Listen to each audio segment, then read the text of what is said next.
entrepreneurs don't realize is that if you take, like, for instance, that 800K, well, when we got it all done and said, with taxes, with paying my client, I mean, my employees, all the other stuff, I mean, we took home, like, I mean, it was still good. It was like 420, 410 we took home, which was still, that's over, or about 50% ish, which for most people that are in info product space that don't have a lot of overhead, like store, because, like, regular products take storage and there's all types of other stuff in it.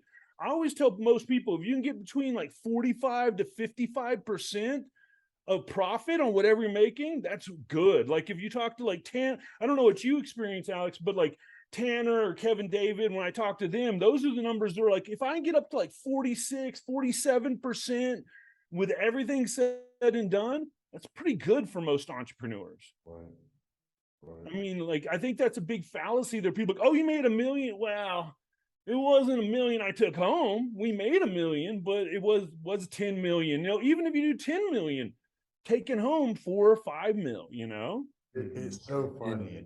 Yeah, go ahead, Enrique.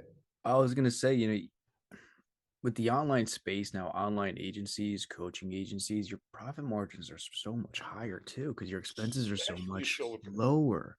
Realistically, a solopreneur should be higher, like 80%, maybe even 90, depending on what your profit margins are, how much. But if you're just like doing a course or something, for sure. But once you start running ads, once you start hiring a team, once you start really growing, and then Uncle Sam gets like 25, 30% right off the top, whether you like it or not, like it does. So yeah, I would totally agree that solopreneurs, you need to be 80% is a good number. But once you start really scaling out of business and you're doing, I think Tanner's doing like 1.2 mil a month right now. When you get to levels like that, you're looking more in that 40 to 50% range for sure. It's such a good perspective because it goes right back to that same conversation we just had about like strategy, like when to plan things out, like how far out you could see these things and just get ready for it. Like those expectations for yourself, like what's going to be around the corner when you hit X, and that's why it's going to look like that.